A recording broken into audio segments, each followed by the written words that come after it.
Hey everyone, if you love listening to Curbsiders and want to enhance the experience, then now is a great time to join the Curbsiders Patreon with new annual memberships where you can save 10% off the monthly rate. You'll have the option to hear all the episodes ad-free, plus twice monthly bonus episodes. You can sign up at patreon.com/curbsiders. This is a great way to use that CME money that's probably burning a hole in your pocket, plus support the show so we can keep bringing you clinical pearls, practice-changing knowledge, mini-series like Teach and Addiction Medicine, our digest newsletter, and of course expand our video content. So join the Cashlack family today at patreon.com/curbsiders.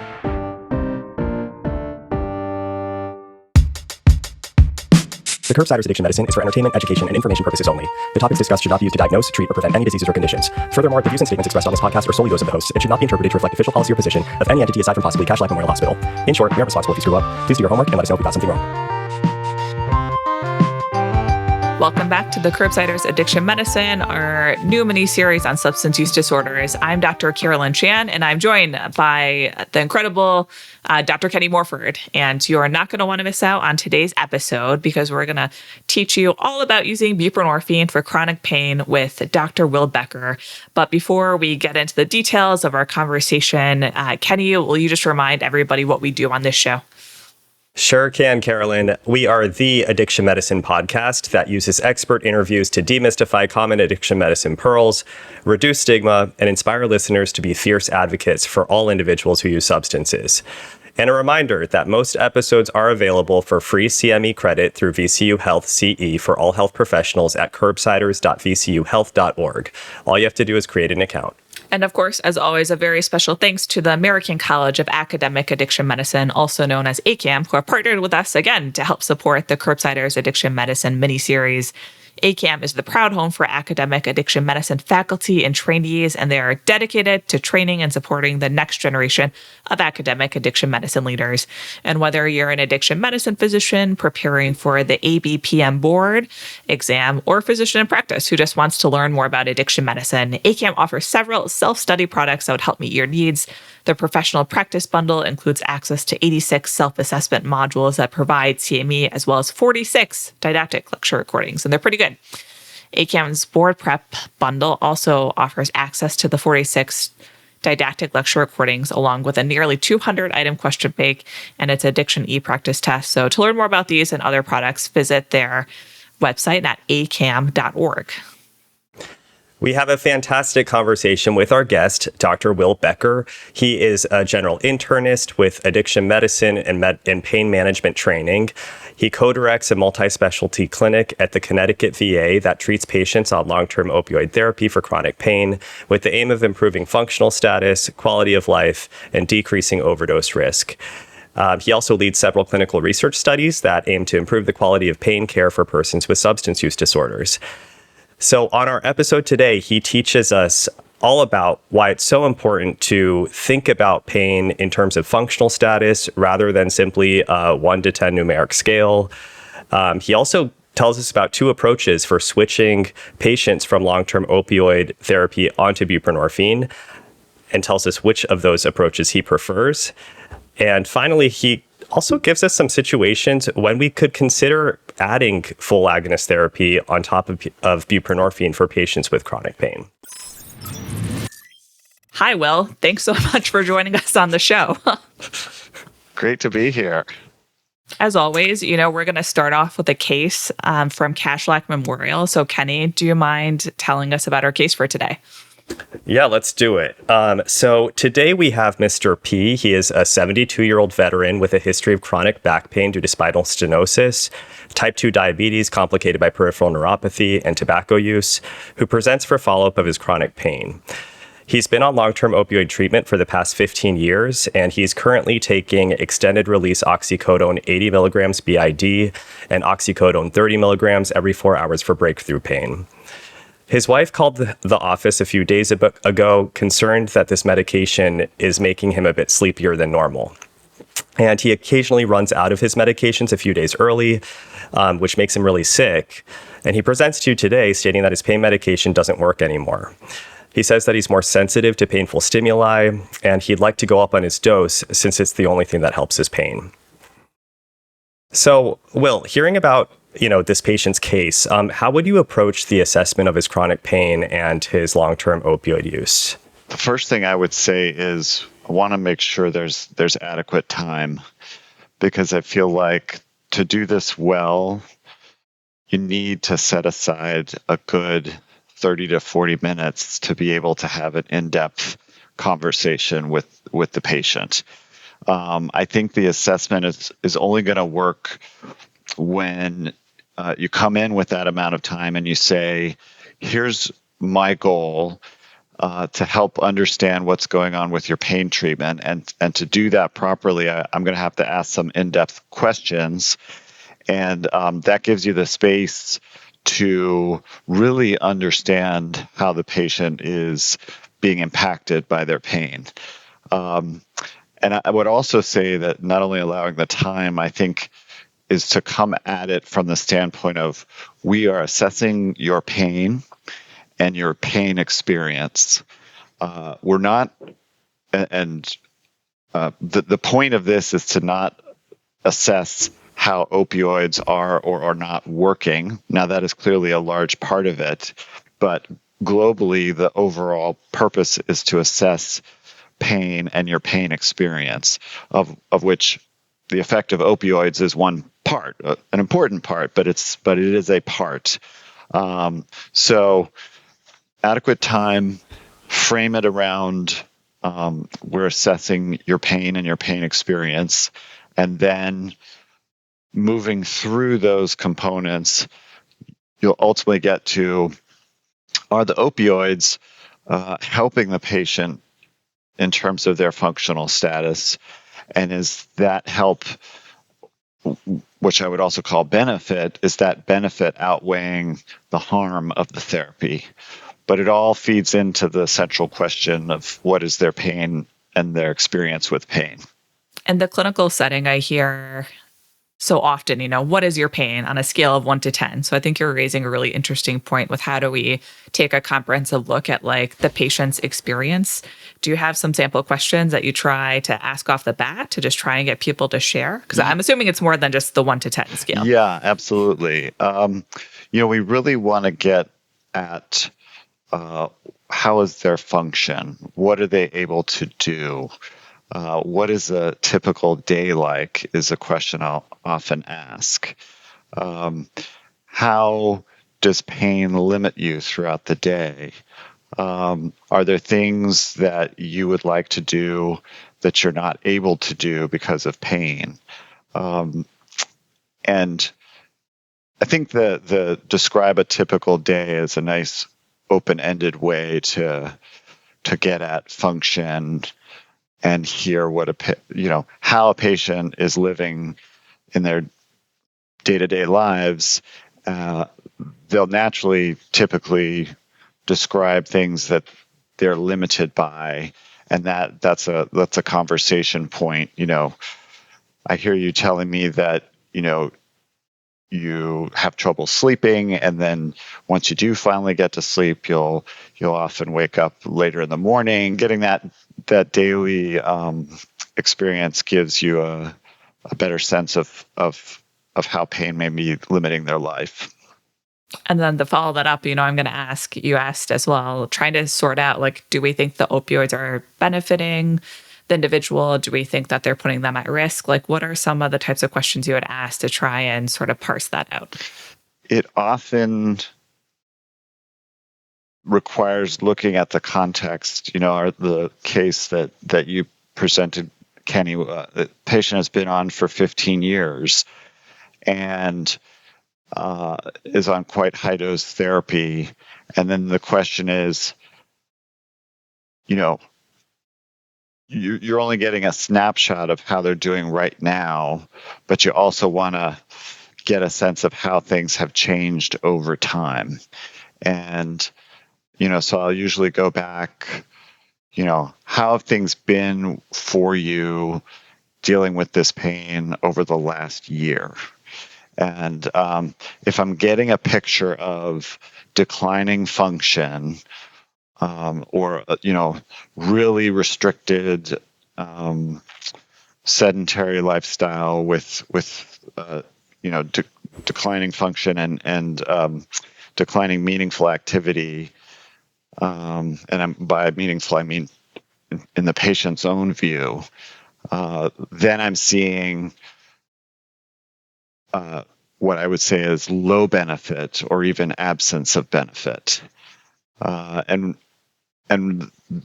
sort of a tip that I like to say is, don't ask the patient how would life be like without the opioid, because typically they might reflect on a time when they missed a dose or they weren't able to get a hold of their prescriber, so they ran out over a weekend, and that's usually a pretty distressing time marked by withdrawal symptoms.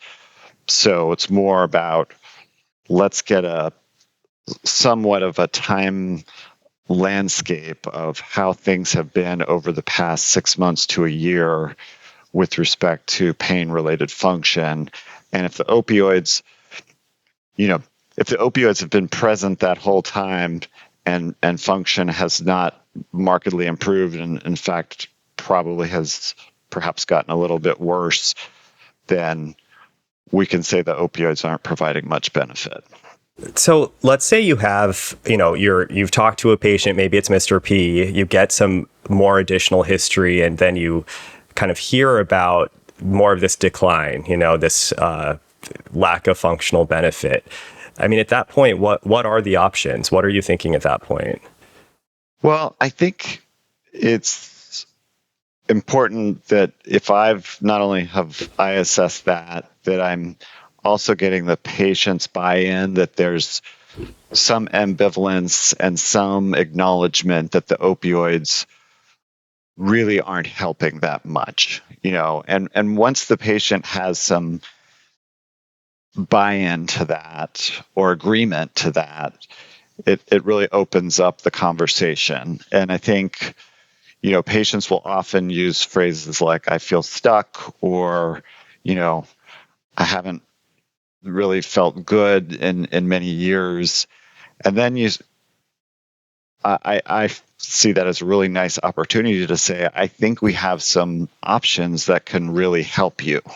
And so to start framing it around, what does the patient have to gain by making a change to their regimen? And that's really important, because I think if we frame it in terms of how can we make you safer, which is a lot of what we're of course concerned about as providers and prescribers, that's not often very resonant with patients. It really, I think what helps motivate them to change is, how can I feel better and do better?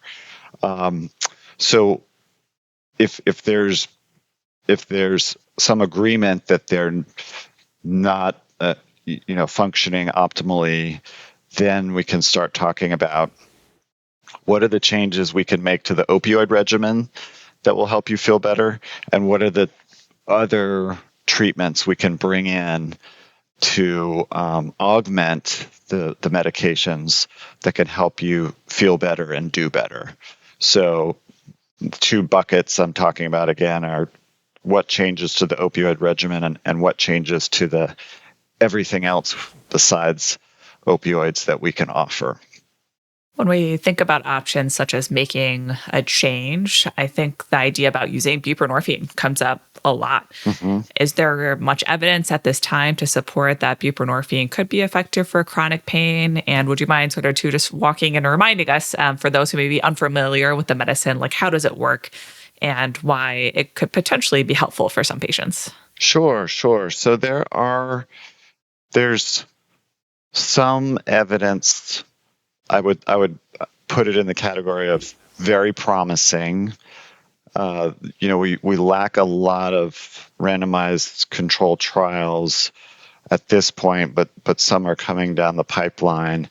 More at the current state of the evidence is more at the level of large case series, and what the observational data shows us is that patients who switch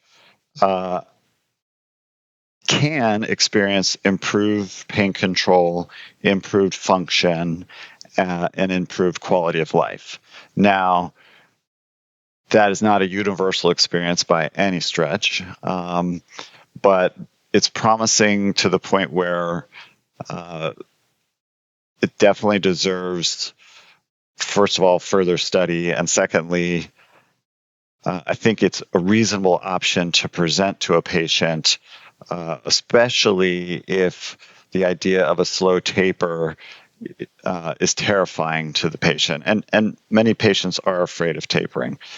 But to get back to the mechanism question, so as we'll all recall, it's a partial opioid agonist. So in that way, it can have less opioid burden, so can have fewer side effects, decreased sedation.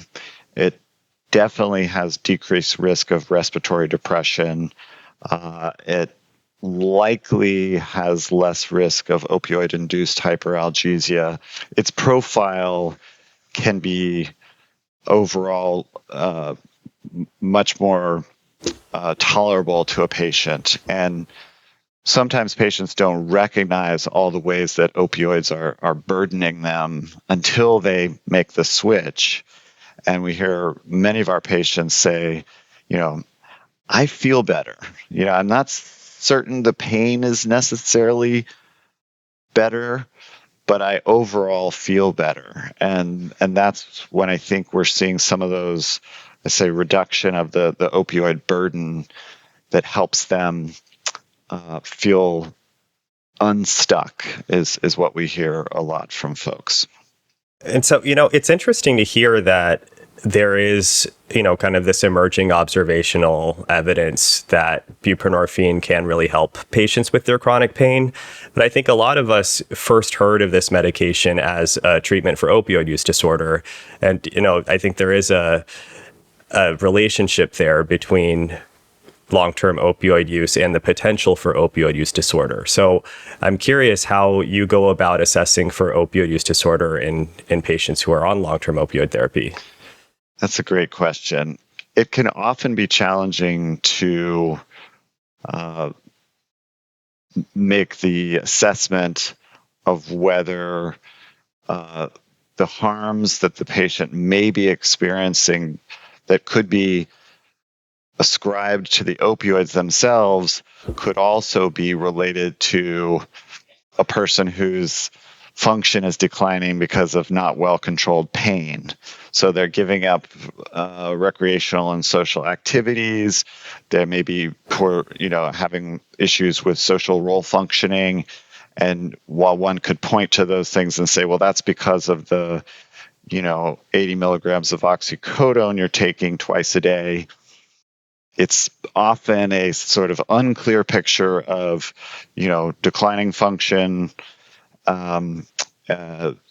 due to pain and perhaps to some degree opioid burden. But to me, unless there's clear evidence of loss of control of use, I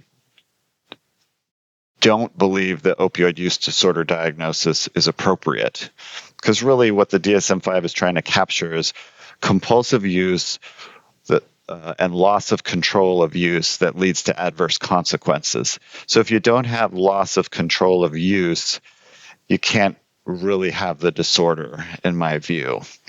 So a patient, what does this boil down to? A patient who is taking the opioids as prescribed does not have loss of control of use and therefore does not have OUD.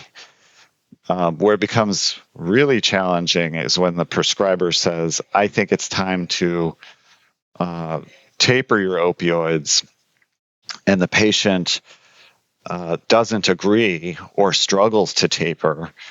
Would we call that loss of control of use? Well, they're having difficulty cutting down, which is one of the markers of loss of control of use. But I still say struggling to taper is a marker of physiologic dependence and not necessarily opioid use disorder.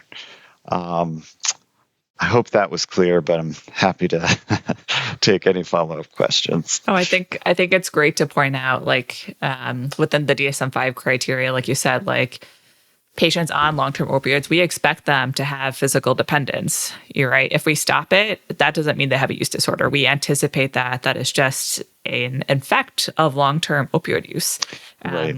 Just because you ran out for a day and you're in withdrawal, that does not mean you meet criteria, as well as tolerance, right? Like we expect over time people will have tolerance. So, right, you technically need at least 2 criteria to meet mild opioid use disorder, but those criteria don't really apply at all, for folks Right. on long-term opioid therapy. Agreed.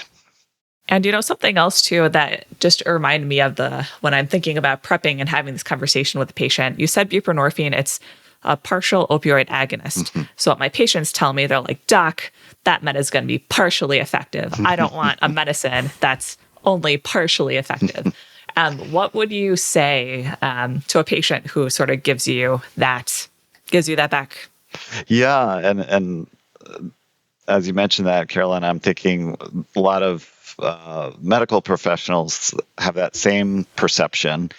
And, my answer to patients who raise this issue and medical professionals is, in fact, buprenorphine was initially studied as a pain medication. It was initially developed as a pain medication. And at very low doses, it has high affinity for the mu opioid receptor, and it has very potent analgesic effects. Its partial agonist effect, in fact, kicks in exactly when we want it, meaning as the dose gets higher, we see a ceiling to its respiratory depressant effects. So actually at its pain level doses, it has a very strong agonist effect. And at the higher doses where we would worry about respiratory depression, that's where it has its partial agonist effect. So for the things we want it to do for pain, it's as good as a full agonist. So why don't we jump back into our case?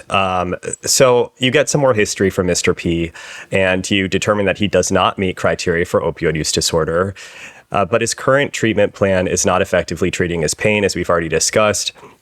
And you have some concerns about safety based on his wife's report of possible sedation when he takes his medication. So in this case, would you consider buprenorphine for this patient? Does that seem like an appropriate option? Absolutely. And, as we were talking about earlier, sort of getting his buy-in that things are not great right now. Been on quite high dose therapy, even with some dose escalations over the years. He's kind of ended up right where he started in some ways. The pain's still causing him a lot of difficulties in his function, and the opioids are not helping and are perhaps making things worse. And then I would describe to him, we have a really promising option that has worked for many patients in his similar situation. And then I would give him the option of switching to buprenorphine. I'm curious too, would you ever consider buprenorphine for chronic pain in a patient who's opioid naive? So just sort of stepping back from the case a bit. Yeah, that's a great question. I have done that in some instances. And I think, just like we didn't have long-term data for full agonists in the use of chronic pain, nor do we have long-term data for the use of partial agonists for chronic pain. So I think if we are to start someone who's opioid naive, we have to really feel like we've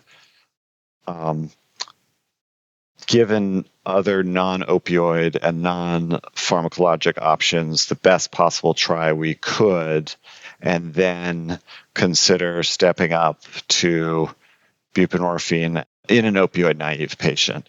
And I'm more apt to do that in an older patient where I feel like, we may have, degenerative joint disease that really is impairing function and is not likely to, sort of running out of options, for lack of a better way to put it. A younger patient, I'm going to probably hold off because even though it's a safer opioid option, it's still committing a patient to potential long-term physiologic opioid dependence, the consequences of which we don't fully know for buprenorphine products for pain.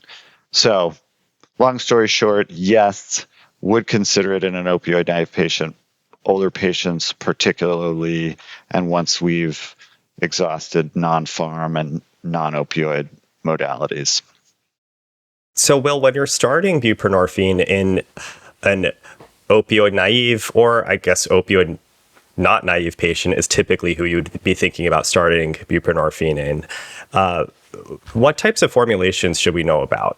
The principal formulations are transdermal patch, the buccal film, and then for folks more familiar treating opioid use disorder, the sublingual film or tablet. So the principal formulations we're thinking about with pain are, again, the transdermal, the buccal, and the sublingual. All right. And those three formulations are I know that these are approved for both chronic pain, but not necessarily opioid use disorder. Is that correct? Right. So buccal and transdermal are both FDA approved for pain, whereas sublingual is FDA approved for opioid use disorder. Now, co-occurring OUD and chronic pain, which is, there's a marked co-prevalence of those two.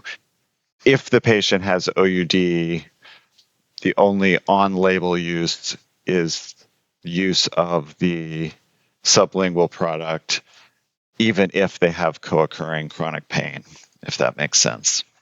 Got it. So we can always use the sublingual formulation in someone who has both chronic pain and opioid use disorder, but not necessarily the transdermal patch or the buccal formulation. Correct. And why is that? Do you mind breaking down for us why that kind of is? The major difference between the three formulations is dose.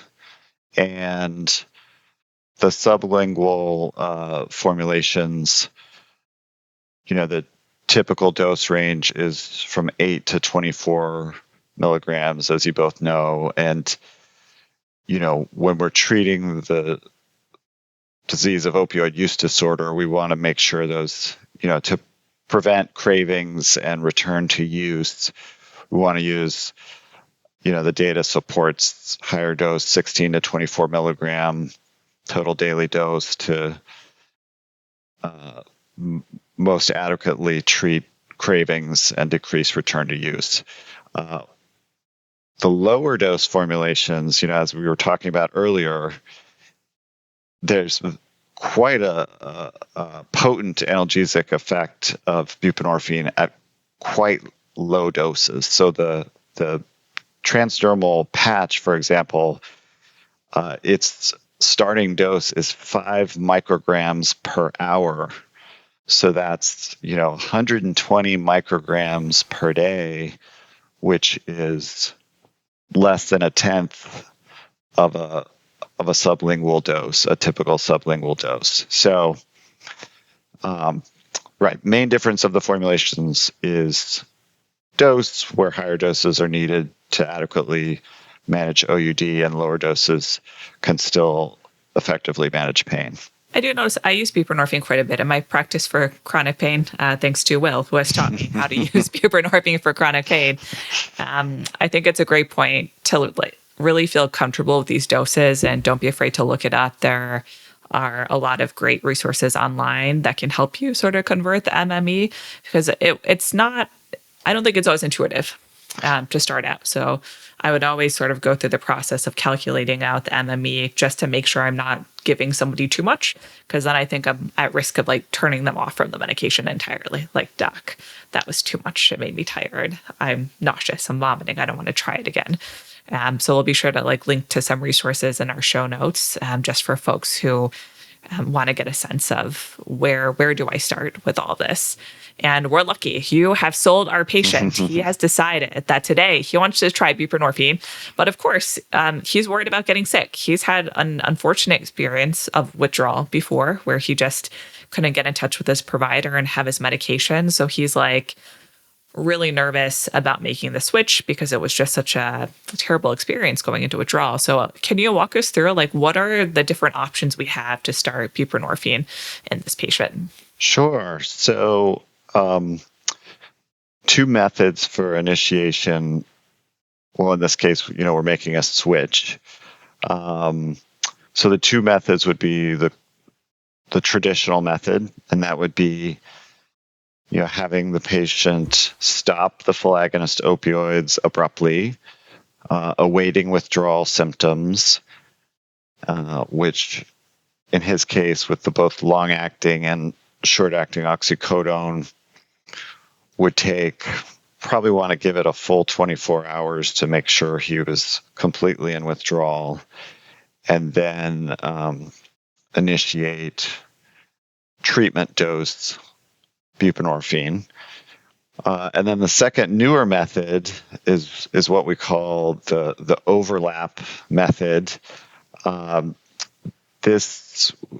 We started doing this sort of mirroring when the group in Vancouver started to do microdose initiation for patients who are using heroin. Similar concept, but it's basically while the patient is still taking their full agonist opioid as prescribed, starting them on very low dose buprenorphine, escalating that dose over the course of 4 to 5 days, and then once the buprenorphine is at a therapeutic dose, discontinuing the full agonist. And the thinking there is, with buprenorphine's higher affinity for the mu receptor, it is gradually overtaking the mu receptors. And so by the time over the course of 4 to 5 days, you're up to a therapeutic dose, you've slowly displaced all the full agonists. So when the full agonist is actually stopped, the patient will not experience precipitated withdrawal. And we published a case series of 6 patients, six of our initial patients where we did this switch all did extremely well, and now we've continued this process on several hundred more, and it tends to be extremely well tolerated.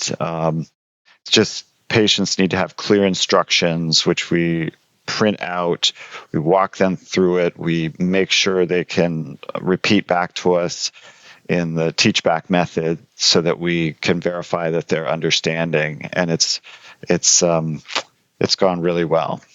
With the number of patients you've successfully transitioned using this, low dose overlapping approach, has that become your preferred method now?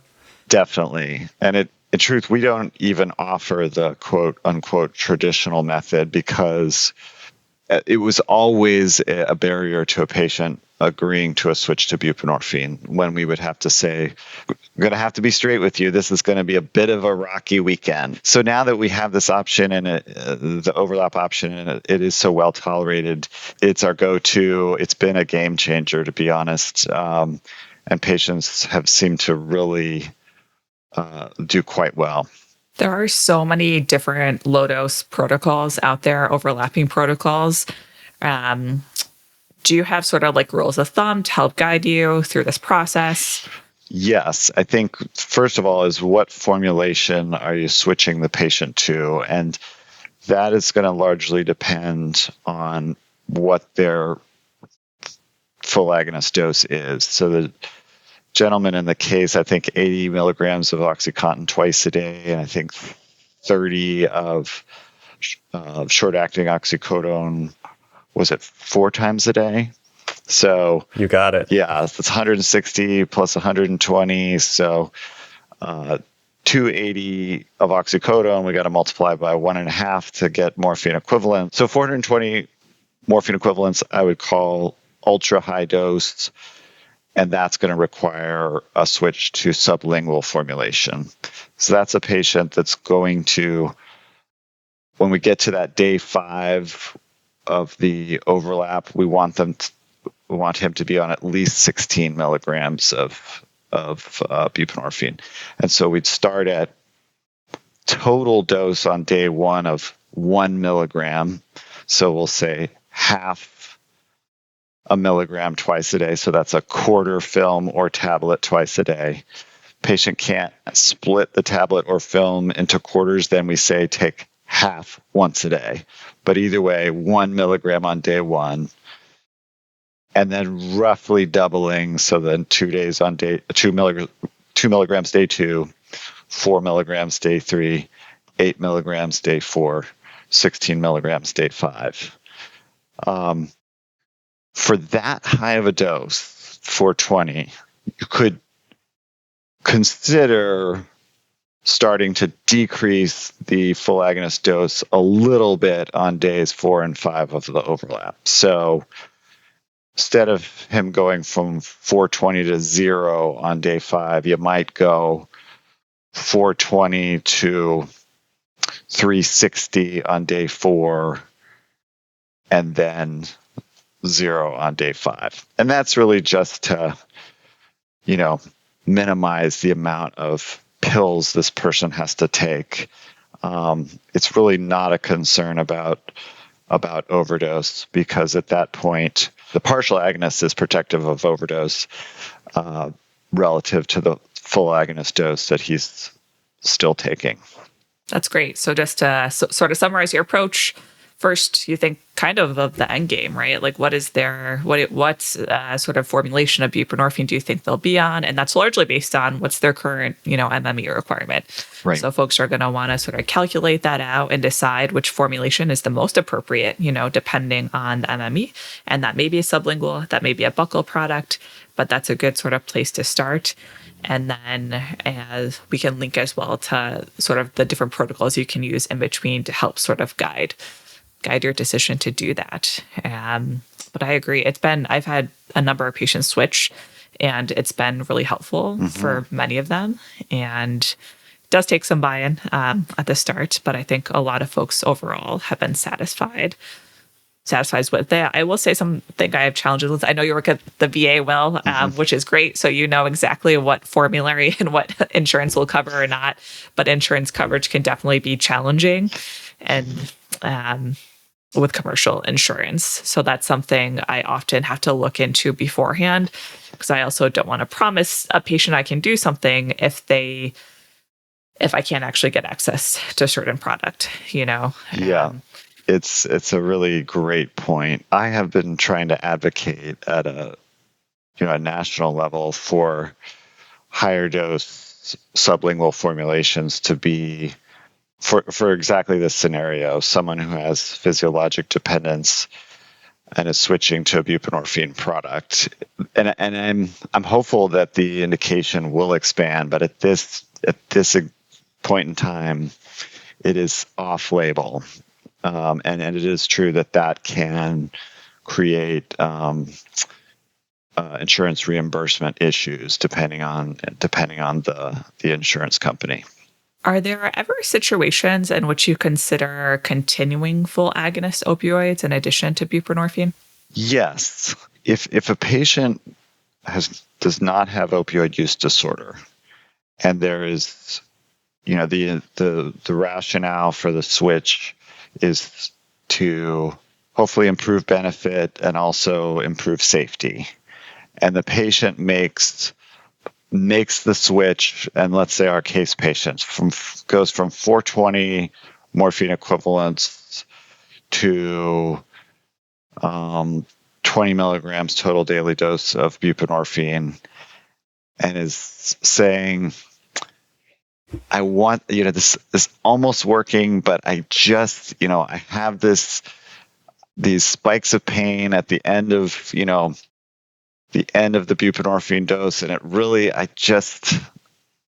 so I'm trying to paint a picture of, we've almost got it to work, but there's just could use a little additional breakthrough medication that I might consider 5 to 10 milligrams of oxycodone every 8 hours as needed.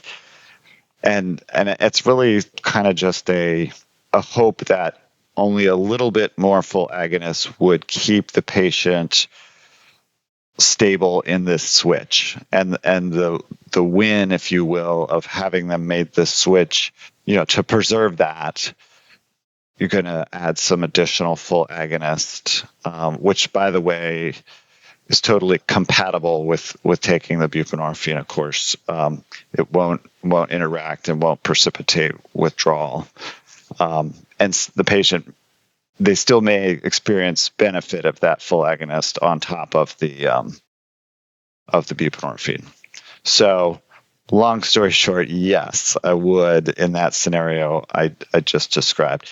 Patient who does have clear opioid use disorder, I'm probably not going to add any full agonist, because I'm worried that may trigger return to use, and that they may lose control of their use of the full agonist. Yeah, I think that's a great point, that it's important to be flexible and sort of really reflect on what the patient needs in front of you and focus on their function. I think, too, another common scenario in which I do use it is like more the bread and butter. Like, they just have a genuine reason for acute pain, and they're having surgery, they're having an episode of pancreatitis, and I'm just going to leave the bup on. I'm not going to touch it. I'm going to add the full agonist on top, for their, acute pain. They may need a little bit higher dose depending what dose of bup they're on. More than 5 or 10, for the acute pain, because they do have some tolerance. So I have some flexibility with that. But it's something I don't shy away from either. If they need if they have an indication, for opioids for acute pain, you can just keep the bup on and deal with that. I would definitely agree with that. I think the key, at least for my practice, would be to, have that prescription last only as long as one would, just a 3 to 5 day stretch, rather than, what we might have been doing 10 years ago, which is a 30-day script for an acute pain issue, which really didn't make a lot of sense. But yeah, absolutely, in the acute pain setting, that would be another good time to use the full agonist. Yeah, I do something similar in my practice for acute pain treatment for people on buprenorphine, just keeping on the bup, and typically adding on oxycodone. I'm just curious to hear from both of you, really. If we've talked mostly about oxycodone as the full opioid agonist that we might add or that we're switching from, but let's say in a case where we have somebody who's on buprenorphine, they may benefit from adding on a full opioid agonist. Is oxycodone typically the one you go for, or are there other ones that we should think about? I guess the oxycodone adds a decent amount of dosing flexibility, but I think hydrocodone would be reasonable to consider as well. No real reason to consider one or the other or to prefer one or the other as far as I'm concerned. I don't know, Carolyn, I think in my practice, it kind of depends. So one, I think, is there a medical reason where I think I wouldn't want them on oxycodone? If somebody has really significant renal dysfunction, morphine, oxycodone, they are at risk of building up metabolites. So for those patients, I'm more likely to start off with hydromorphone. Also, in theory, hydromorphone, has a little bit of a higher binding affinity than oxycodone. So there's like this theoretical idea that it may be more effective, possibly for somebody on buprenorphine because of this higher binding affinity. Though, honestly, I often just ask the patient what works best for them, because I do think there's variation person to person with which opioids are more effective. I have some patients swear that oxycodone works better. I have some patients swear that hydromorphone or hydrocodone or morphine work better. And I'm willing, if they're like this formulation has worked best for me in the past, I don't see a reason why a medical contraindication why I couldn't use that. I'll often start there because I do think there's something we don't fully understand about which opioids may be better and more effective in some patients over others because of genetic polymorphisms and the mu receptor, et cetera. So I like to hear what the patient's experience has been, but often it's oxycodone. I find it also is a little easier for insurance companies to get approved of, unfortunately, in the world that we live in. So that's sort of how I approach it. So are there medical contraindications where I am worried about renal metabolites and like patient preference on like what has worked for them in the past generally? Great points. Yeah. Well, I think we have learned a ton today. I know I have. I know this is not a typical Curbsiders addiction medicine episode, but we really thought it was important to talk about how to use buprenorphine for chronic pain, since it's something a lot of folks are doing, and a lot of folks are building expertise, such as Will, and how do we do this? How do we do this safely and thoughtfully with our patients? So I'm curious, Will, do you have any main take-home points for our listeners? We really want to focus in our assessment on the patient's function and how their day-to-day life is and how much pain could be impacting that and how that has or hasn't changed in the past 6 to 12 months to get a sort of longitudinal perspective on that.